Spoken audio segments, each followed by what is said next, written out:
All right, today we are looking at a really core algebra skill. We're looking at factoring variations, and I'm looking at some of the basics. So the instructions are to factor completely. So first, I'm looking at factoring using the GCF. And this is really the first rule of any factoring problem, is you always look for the GCF, and your GCF is your greatest common factor.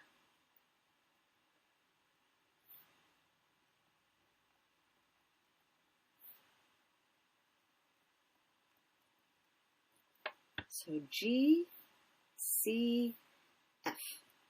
So you want to divide the greatest common factor out of every single term.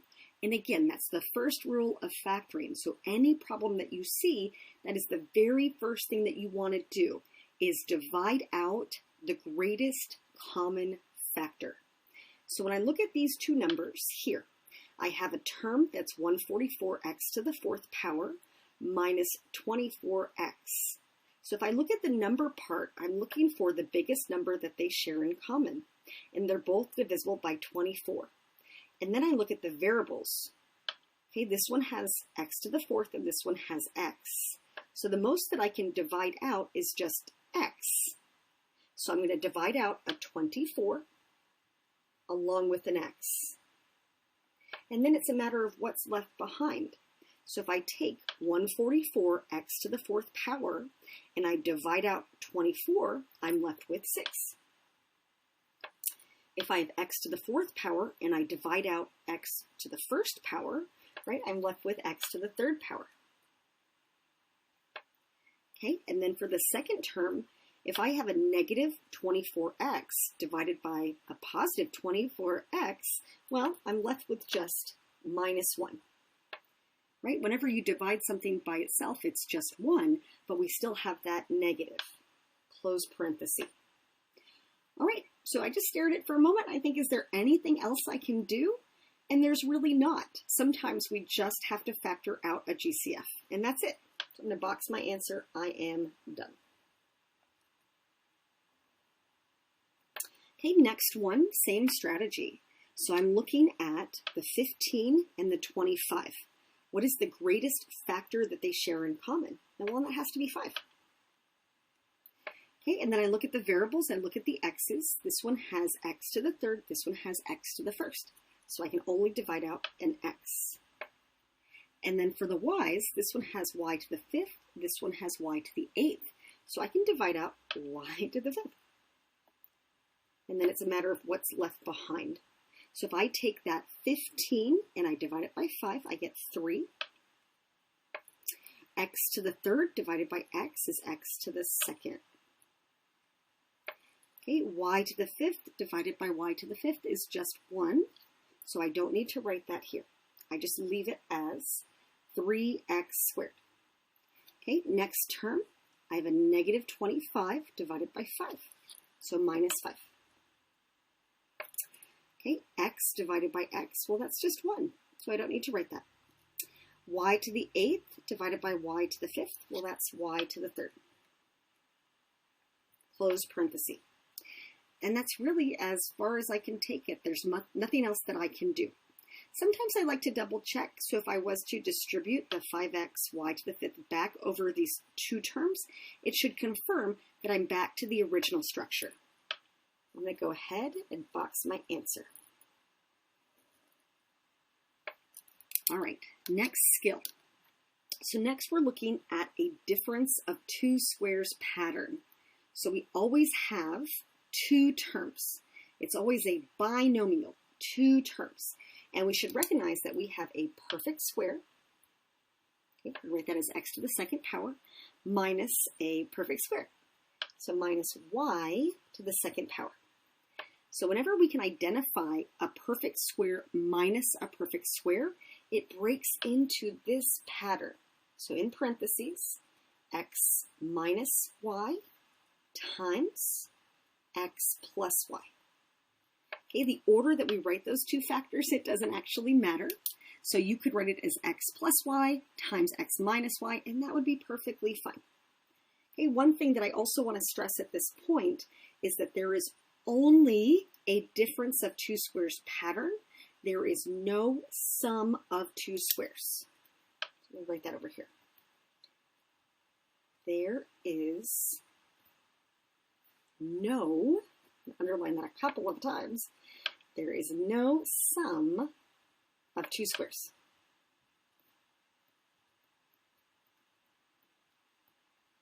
Okay, let me slide this up a little bit to here. All right, so I'm looking at my first problem. I have x squared minus 9. So I need to recognize that it's a perfect square minus a perfect square. So right here I can see that this is just x as a quantity squared, and this is 3 as a quantity squared. So I have that perfect square minus a perfect square requirement, and then I can factor it in this format. I can write it as x minus 3 times x plus 3. So those signs in the middle, they're opposites. If you wrote the plus before the minus, that is fine. That order does not matter. Okay, my next one, I have x squared minus 1. So I need to recognize that this is x squared and 1 squared. Okay, 1 to any power is still going to get us 1. So I see that I do have a perfect square minus a perfect square. So it factors into x minus 1 times x plus 1. Again, the order that you write it, it does not matter, right? I could write x plus 1 times x minus 1, and it would work out perfectly. All right, problem 5. So looking at this, I see, okay, it's two terms. It's a binomial, two terms, and I have a perfect square subtracting a perfect square. Right here, this is 5x as a quantity squared, and then 4, we know that that is just 2 squared. Right, so I'm just checking my criteria. Do I have two terms? Are they both perfect squares? Do I see that subtraction sign in the middle? I do. So I can push forward and write this as 5x minus 2 times 5x plus 2, and then box it. Okay, and if I ever thought maybe I'm not sure if I did that right, how could I double check? You could always FOIL it back out and confirm that it takes you back to the original structure. So there's always ways to double check. Okay, my last example for a difference of two squares. So here I see that it's x to the 4th power. Well, that's still a perfect square. Anything to an even power is also a perfect square. I just have to view this as x to the 2nd power as a quantity squared. And right there, I can see that, oh yeah, it's a perfect square. X squared times itself would get me x to the 4th power. And 16 is 4 squared. And it's a difference of two squares. So I write this out as x squared minus 4 times x squared plus 4. But right now I need to stop and look at that because I might think I'm done, but I'm not, right? I should recognize that right here, x squared, well, that's x squared, and 4, that's 2 squared. So I can do more right here. This part is not done.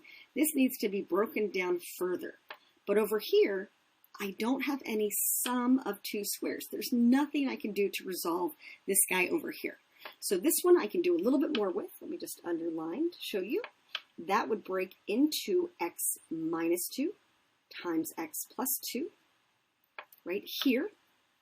But that x squared plus 4, it stays behind as is.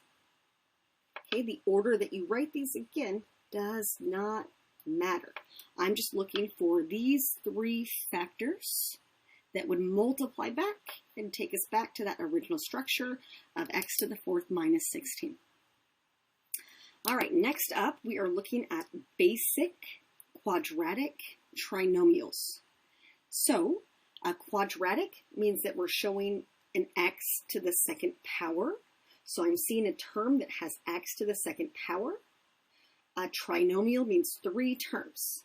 So I'm looking at something in this structure, ax squared plus bx plus c. So it's quadratic because I have a term with an x squared.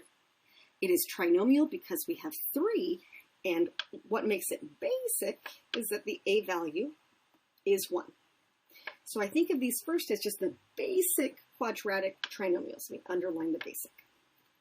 Okay, so for these, I've seen a whole bunch of different strategies for how you can factor. The way that I like to teach it is I like to picture a little cross. So I'm going to start with this big X, and then I'm looking at the product and the sum. So the product is always going to be the a times the c. So remember that this is ax squared plus bx plus c. So I'm really multiplying the 1 times the negative 24, which is, of course, negative 24.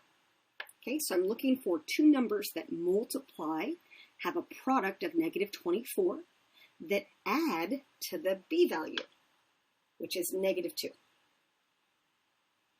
Okay, so I'm trying to think of two numbers that multiply to a negative 24 that add to a negative 2.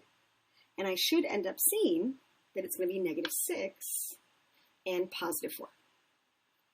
Okay, and then I'm actually done. I just have to write it as x minus 6 times x plus 4. And again, if I ever doubted myself, I could always multiply this back out, FOIL it back out, and get back to that original answer. So if I do that without writing, I'm just going to talk you through it. I would have x squared plus 4x minus 6x, which together would make that negative 2x that's in the middle. And then here's that last, there's my minus 24. So again, there's always ways to double check. All right, next one, looking at 8. This one I did intentionally to be sneaky because this one has an extra step. So remember what I said at the very start of this. We know that we always have to factor out a GCF, a greatest common factor. So let me write this little note right here. Divide the GCF out first. So anytime we see a negative 1 here out in front of that first term, that quadratic term, we have to divide it out. So I'm going to divide out a negative 1, and then leaving behind, everything turns to the opposite sign. So I'll have x squared plus x minus 42. So I've divided out a negative 1, and now I see a basic quadratic trinomial inside of my parentheses. So I see x squared plus x minus 42. So now I'm going to draw that little cross, just a nice way to visualize. And I'm looking for the product and the sum. So 1 times negative 42, so negative 42.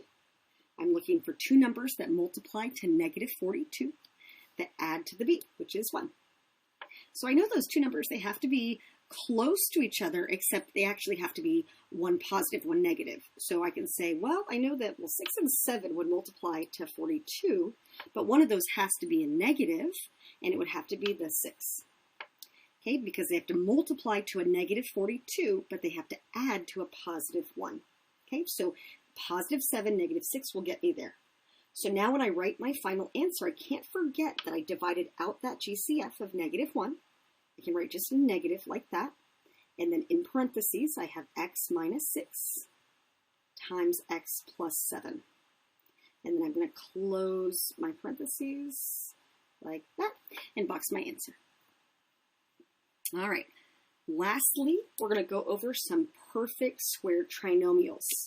So perfect square trinomials, they're still basic quadratic trinomials. They just have a specific pattern to them. So to give you the two examples that we see, here is the first one. So I could have x squared plus 2xy plus y squared. That's one example of a perfect square trinomial. And the second example would be x squared minus 2xy plus y squared. So notice that in the two structures, the only thing that's different is we see a plus here and a minus here. Otherwise, they are exactly the same. So the way that we factor it, that first one, is really x plus y times x plus y. And when we multiply a binomial times itself, we can actually write that then as x plus y squared. So a perfect squared trinomial, it actually factors into a binomial squared. So a binomial times itself. Okay, and this one, very similar, is x minus y times x minus y, which would get us x minus y as a quantity squared. Okay, so again, these are basic quadratic trinomials that just have a special pattern to them because they factor into a binomial times itself, a binomial squared. So when I look at 9, and I think, how do I factor that? How do I recognize that this is a perfect square trinomial? Well, the first term and the last term, they have to be perfect squares. So if I look here, I can see that that is x squared, and 9 is 3 squared. So first thing to check, is the quadratic term, is it a perfect square? Is the constant a perfect square? Yes. If I multiply the x and the 3, that's 3x. And if I double it, does it get me what's in the middle? Yes. So again, look over here. Double x times y. So if I double 3 times x, that would be the 6x in the middle. So I can see that, oh, this is a perfect square trinomial. It's going to factor into a binomial squared, x plus 3 squared. Okay, let's say that you wanted me to just show you how to double check. Let's say that we wrote it out and multiplied it back out. X plus 3 times x plus 3. So if I take a moment, I just FOIL it out. I'm going to show you longhand one time. Here's my first x squared. Here's my outer plus 3x. Here's my inner also plus 3x. And here's my last, the plus 9. So here I'm seeing 2 of the same term, right? And that's what this part is trying to say. So I can see that it goes back to its original structure, right? I'm just double checking of x squared plus 6x plus 9. So this was just my double check that it multiplied back out to the original structure up here. All right, last one here. Is this a perfect square trinomial? Well, that first term, I recognize that as x squared. That last term I recognize as 4 squared. Okay, and if I multiply the x and the 4, 4x, and double, does it get me what's in the middle? Yes, except I see a minus right there. So that tells me that my answer instead will be x minus 4 as a quantity squared. All right, and box in my final answer. Have a good rest of your day.